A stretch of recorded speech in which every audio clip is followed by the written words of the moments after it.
Children, இன்னைக்கு நம்ம என்ன செலிப்ரேஷன் பண்ண போறோம்? Bible week celebration. 5th standard children ஆரம்பிக்கிறாங்க. இப்போ எல்லாம் பைபிள் வீக் செலிப்ரேஷன் நம்ம எதுக்கு முக்கியத்துவம் கொடுக்கணும்? பைபிளுக்கு. பைபிள்னா behold I bring life eternal, for the word of God is living and powerful and sharper than any two-edged sword. The word of God is living and powerful and it has the power to transform your life today. கிறிஸ்துவ வாழ்க்கை எப்படி அமைய வேண்டும் என்பதை உலகிற்கு சொல்லும் ஒரு நூல்தான் விவிலியம். விவிலியம் இறைவனால் நமக்கு அளிக்கப்பட்ட வரப்பிரசாதம். நம்முடைய வாழ்வின் ஒவ்வொரு செயலும் எப்படி இருக்க வேண்டும் என்பதை விவிலியத்தின் ஒவ்வொரு நூலும் நமக்கு விளக்கிக் கொண்டே இருக்கிறது. கிறிஸ்துவ வாழ்க்கை விவிலியம் போதிக்கிறது. ஆதியிலே வார்த்தை இருந்தது, அந்த வார்த்தை மனு உருவானது. இந்த இரண்டும் தான் கிறிஸ்துவ வாழ்க்கையை கட்டி எழுப்ப நமக்கு உதவுகின்றன. வார்த்தை 2 பிரிவுகளாக பார்த்தால் பழைய ஏற்பாடு, புதிய ஏற்பாடு என பார்க்கலாம். பழைய ஏற்பாடு வாழ்க்கை இறைவனிடமிருந்து வளங்களை பெறுவதில் அடங்கியிருக்கிறது. கடவுளின் ஆசிர்வாதம் செல்வங்களாகவும், நாட்டை வெல்வதாகவும், மணலை போல சந்ததியை பெருக்குவதாகவும் இருந்தது. அதாவது பொருளாதாரம், உடல் நலம், புற வெற்றி இவற்றை சார்ந்தே இருந்தது. இதையே பழைய ஏற்பாடு கதைகள் சொல்கின்றன. இவற்றில் கடவுளின் கட்டளைகள் மனிதனை வழிநடத்தின. புதிய ஏற்பாடு இயேசுவின் வாழ்க்கையில் இருக்கிறது. இங்கேயும் மாற்றம் என்பது மனிதனுடைய அகமாற்றத்தில் இருக்கிறது. செல்வங்களும் உடல் நலமும் 2ஆம் பட்சமாகிவிட்டன. அகம் மாற வேண்டும், சிந்தனைகள் மாற வேண்டும், எண்ணங்கள் மாற வேண்டும், நோக்கங்கள் மாற வேண்டும் என்பதே புதிய ஏற்பாடு சிந்தனை. மத்தேயு அதிகாரத்தில் வரும் மலைப்பொழிவும் அதைத் தொடர்ந்து வரும் வசனங்களும் நமக்கு சொல்வது இவைதான். மொத்தத்தில் பழைய ஏற்பாட்டின் புறம் சார்ந்த ஆசீர்வாதங்களை விட்டு பல படிகள் மேலே போய் அகம் சார்ந்த மாற்றங்களை புதிய ஏற்பாடு நமக்கு சொல்லித் தருகிறது. நாம் இன்று புதிய ஏற்பாடின் சுவடுகளில் வாழ்ந்து கொண்டிருக்கிறோம். புதிய ஏற்பாட்டின் வாழ்க்கை முறையில் நம்முடைய வாழ்க்கையை கட்டி எழுப்ப வேண்டியது அவசியமாகிறது. விவிலியம் நமக்கு காட்டும் வாழ்க்கை முறை இதுதான். அகம் மாறட்டும், வாழ்வு சிறக்கட்டும் என்பதே. அப்படியானால் இயேசு எப்படி வாழ்ந்தார்? இயேசு நம்மை போல எல்லா வகையிலும் சோதிக்கப்பட்டார். ஆனால் அவர் பாவம் செய்யவே இல்லை. சோதனைகள் வந்த போதெல்லாம் அதை மிக எளிதாக கடந்தார்.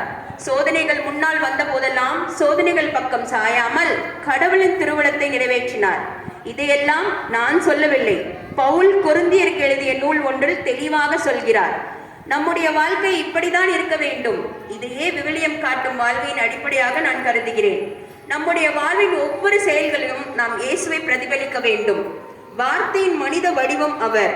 அவருடைய இயல்புகளில் எப்பொழுதுமே பொறாமை, போட்டி, புகழ்ச்சி, சுயநலம், தற்பெருமை போன்ற இன்றைய மனித கூறுகள் எதுவுமே இல்லை. மாறாக அன்பினால் கரைந்திருந்தார். அந்த அன்பு வெளிப்பார்வைக்கான அன்பல்ல, உள்ளிருந்து கிளர்ந்தெழுந்த அன்பு. அப்படிப்பட்ட அன்பையே நம்முடைய வாழ்விலும் இயேசு விரும்புகிறார், எதிர்பார்க்கிறார். ஒரு நாள் நம் வீட்டிற்கு இயேசு வருகிறார் என்று வைத்துக் கொள்வோம். அவரை எப்படி வரவேற்போம்? காட்சி 1.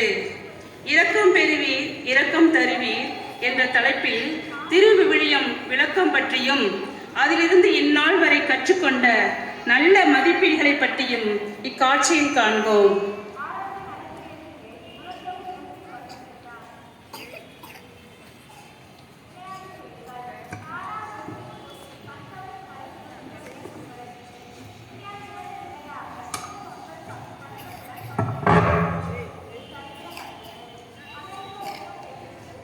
டெய்சி, நீ கேட்டிசம் கிளாஸ்க்கு செல்கிறாய் அல்லவா? அதனால் நீ ஒரு கிறிஸ்டியன் என்பதை அறிந்து கொண்டேன்.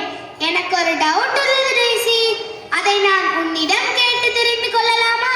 சொல்லு ஜகான், எதை பற்றி சந்தேகம் உனக்கு? உன்னுடைய டவுட்டிற்கு எனக்கு விடை தெரிந்தால் அதை உனக்கு நான் தெரிவிக்கிறேன்.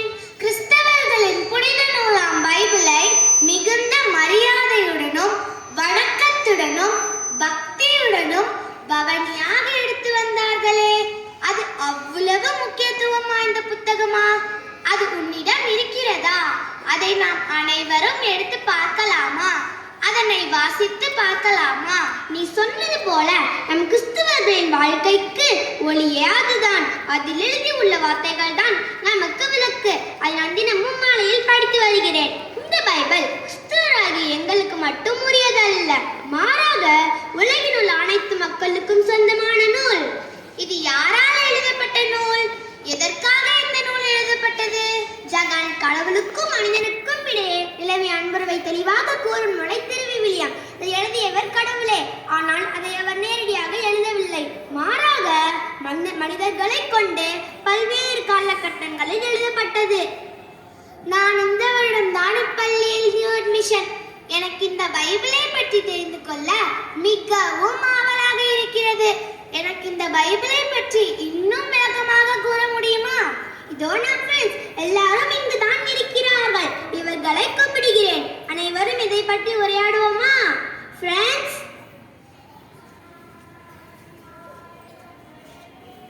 என்ன டேசி? நம் ஃப்ரெண்ட்ஸ் அவனுக்கு பைபிளை பற்றி தெரிந்து கொள்ள வேண்டுமா? அவனிடம் நம்மளுக்கு தெரிந்ததை பற்றி சொல்லலாமா? ஓகே டேசி, சொல்லலாமே. முதலில் நான் சொல்கிறேன். இதை ஆங்கிலத்தில் பைபிள் என்று சொல்கிறோம். தமிழில் திருவிவிலியம், வேதாகமம், திருநூல், மறைநூல் என பல பெயர்களால் அழைக்கிறோம். திருவிவிலியத்தில் 2 பகுதிகள் உள்ளன. ஒன்று பழைய ஏற்பாடு, மற்றொன்று புதிய ஏற்பாடு. ஏற்பாடு என்றால் கடவுள் மக்களோடு செய்த உடன்படிக்கையை இயேசு பிறப்பதற்கு முன் நடந்த நிகழ்வுகள் பழைய ஏற்பாட்டில் இடம்பெற்றுள்ளன. இயேசு பிறந்த பிறகு நடந்த நிகழ்வுகள் புதிய ஏற்பாட்டில் இடம்பெற்றுள்ளன. சரி, நீ இந்த பைபிளை படிப்பதனால் என்ன பலனை பெற்றுக்கொள்கிறாய்?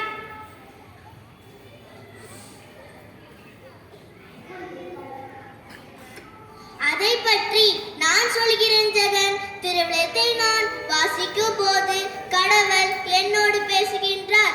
நான் கடவுளின் ஆற்றலையும் வல்லமையையும் பெற்றுக்கொள்கிறேன். நன்மையானது எது, தீமையானது எது என்பதை அறிந்து கொள்ள உதவுகிறது ஜெகன். அது மட்டுமல்ல ஜெகன், அதை ஒவ்வொரு நாளும் வாசிக்க வேண்டும். வீட்டில் உள்ள அனைவரோடும் சேர்ந்து வாசிக்க வேண்டும், ஜெபிக்க வேண்டும். அனைத்திற்கும் மேலாய் அதன்படி வாழ வேண்டும். அது மட்டுமல்ல ரோசி, இத்திருவிவிலியம் பல நூல்களின் தொகுப்பாகும். ரோசி, உனக்கு தெரியுமா திருவிவிலியத்தில் எத்தனை நூல்கள் உள்ளன? எனக்கு தெரியாதே யூனிகா. இதில் 73 நூல்கள் உள்ளன. பழைய ஏற்பாட்டில் 46 நூல்களும் புதிய ஏற்பாட்டில் 27 நூல்களும் உள்ளன. தேசி, உனக்கு தெரியுமா உலகில் முதலில் அச்சிடப்பட்ட நூல் எது? எனக்கு தெரியாதே யூனிகா. உலகில் முதலில் அச்சிடப்பட்ட நூல் திருவிவிலியம். தமிழ் மொழியில் அச்சிடப்பட்ட முதல் நூலும் திருவிவிலியம் தான். இதில் எழுதியுள்ள வார்த்தைகளும் வசனங்களும் படிப்பதற்கும் கேட்பதற்கும் நன்றாக இருக்குமா அல்லது போர் அடிக்குமா? என்ன இப்படி கேட்டுவிட்டாய் சிலர்? கடவுளுடைய வார்த்தை உயிர் உள்ளது, ஆற்றல் வாய்ந்தது, இரு பக்கம் வெட்டக்கூடிய எந்த வழியிலும் கூர்மையானது, ஆன்மாவையும் ஆவியையும் பிரிக்கும் அளவுக்கு குட்டி ஓடுகிறது. அவ்வளவு கூர்மையான வார்த்தைகளா? எலும்பு மூட்டையும் மச்சையையும் அவ்வாறே ஓடுகிறது. உள்ளத்தின் சிந்தனைகளையும் நோக்கங்களையும் சீர்தூக்கி பார்க்கிறது.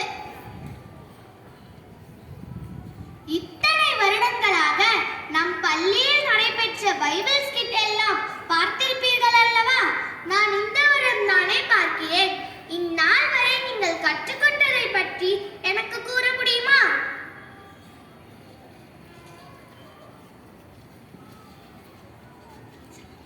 எங்கள் நினைவில் உள்ளவற்றை உம்மோடு பகிர்ந்து கொள்கிறோம் ஜெகன்.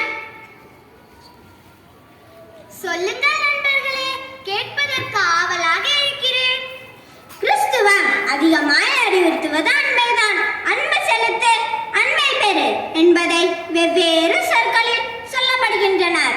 உன் மீது நீ அன்பு கொள்வது போல் உனக்கு அடுத்திருப்பவர் மீது நீ அன்பு கூறுவாயாக என்று இயேசு கூறுகிறார். அவர் கூறிய மதிப்பீடுகள் எத்தனை தெரியுமா ஜெகன்?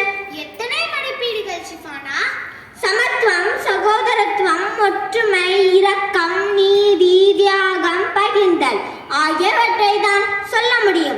மனிதர்கள் அனைவரும் சமம் என்பதுதான் சமத்துவம். யாரையும் வேற்றுமையாக பார்க்காதே என்பதுதான் சகோதரத்துவம். அனைவருடனும் சேர்ந்து வாழ் என்பதுதான் ஒற்றுமை. ஏழைகள் மீது கருணை காட்டு என்பதுதான் இரக்கம்.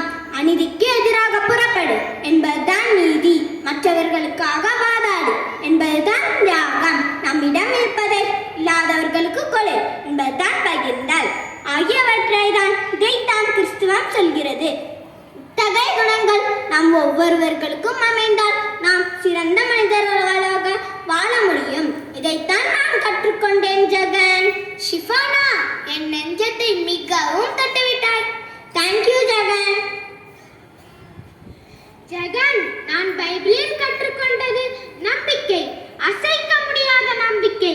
நீண்ட நாட்களாக பெரும் அவதியுற்று வந்த பெரும்பாடுள்ள பெண் என்ன செய்வதென்று தெரியாமல்